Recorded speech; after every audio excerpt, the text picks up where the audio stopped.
Thank you for the organizers that invited me to present our data. Those are my disclosures. Basically, what we have done, we have the Oncotype DX test was approved to the Clalit in 2006.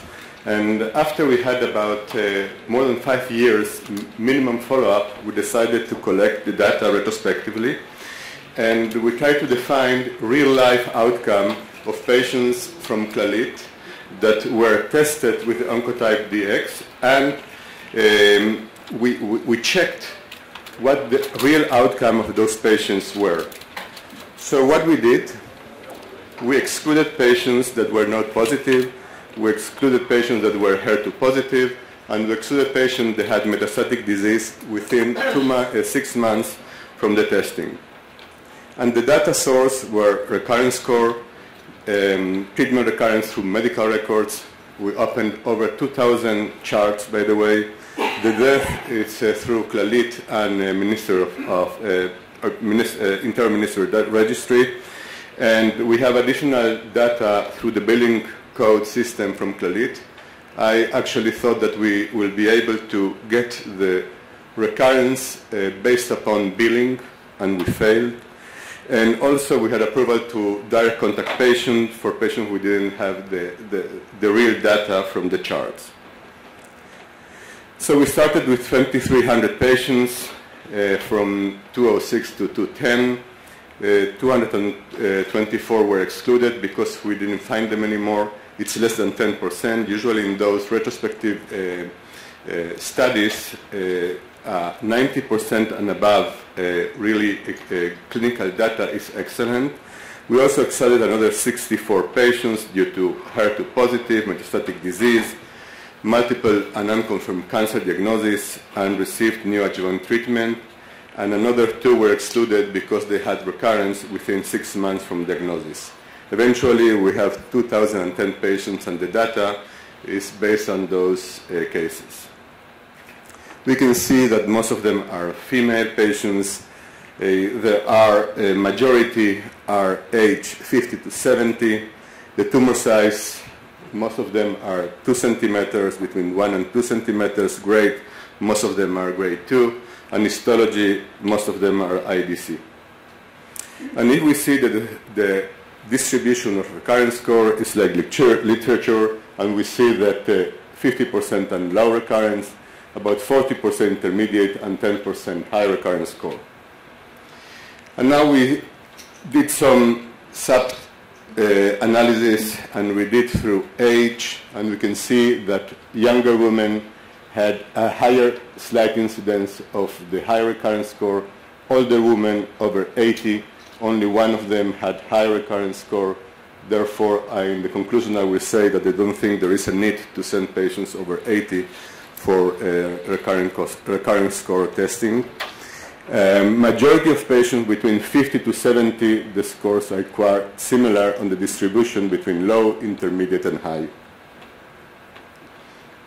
Again, if we can see about size, the larger the tumor becomes, there are slight more high recurrence score. In the intermediate, most of them are the same, doesn't matter the size.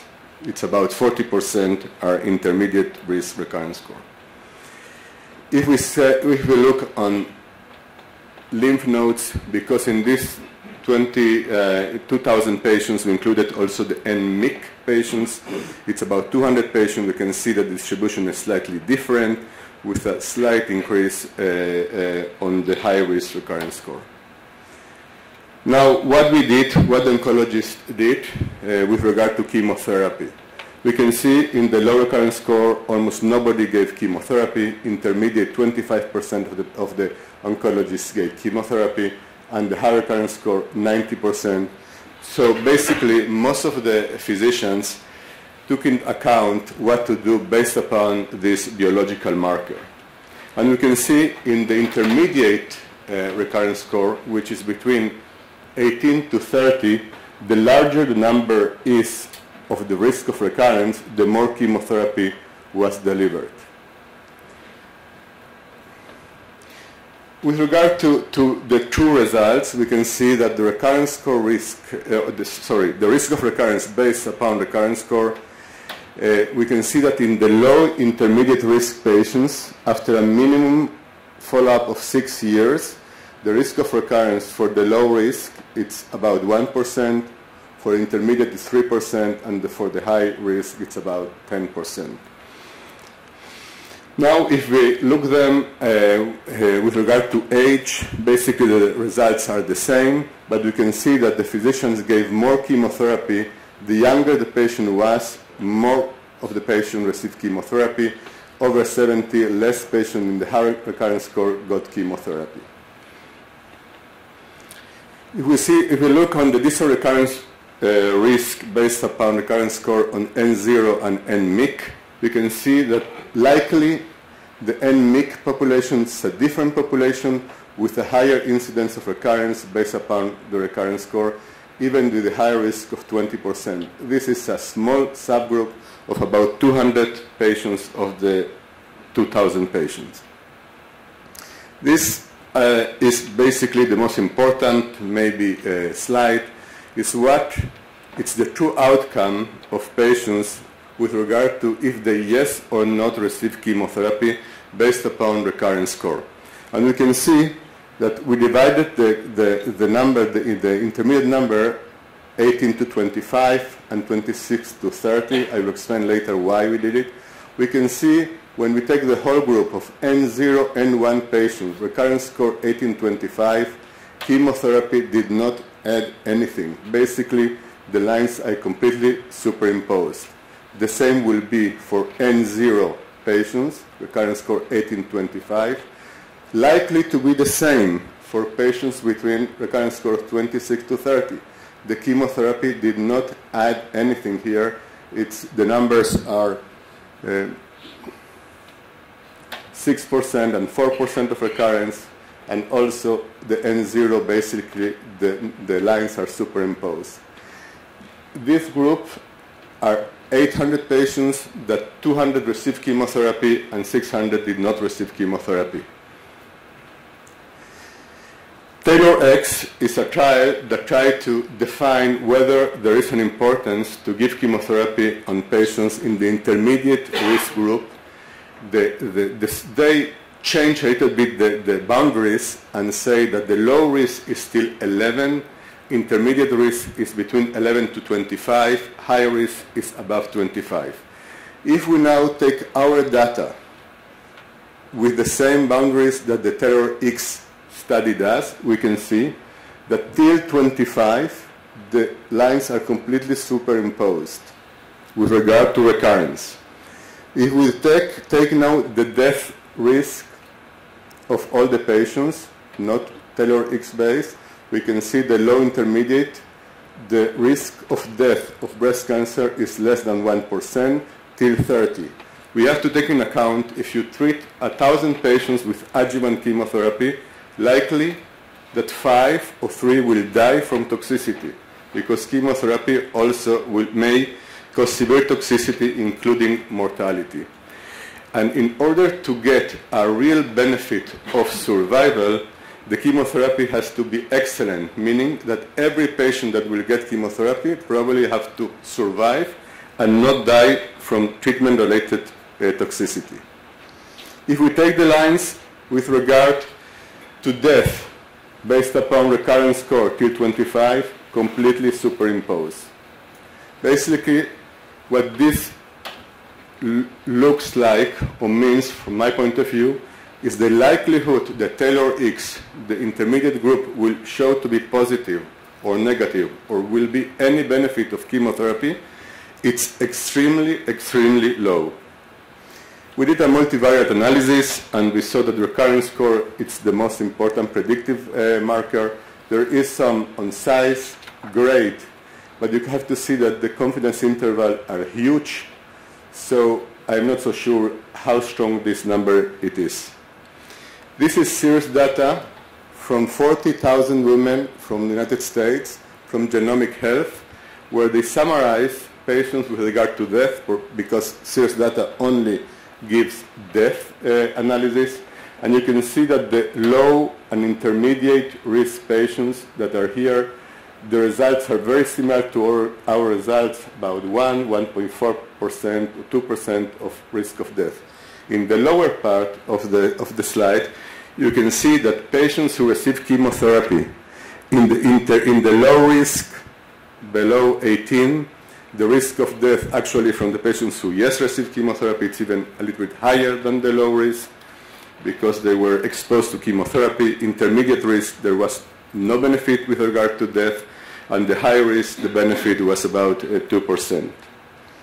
So what are the strengths? This is a real-life cohort. There was no exclusion criteria with respect to age, gender, comorbidities, location, and socioeconomic status. Limitation, it's non-randomized. Some subgroups are small, elderly, very young. Not all the patients were treated uniformly with regard to chemotherapy. It could be there is a selection bias. This represents about 80% of Clalit population that were, with regard to the inclusion criteria, should have received the test. So we conclude that these are the first prospective clinical outcome data from a large cohort study with regard to Oncotype DX in real-life practice. Most of the patients were treated according to recurrence score results. Outcomes are consistent with validation studies.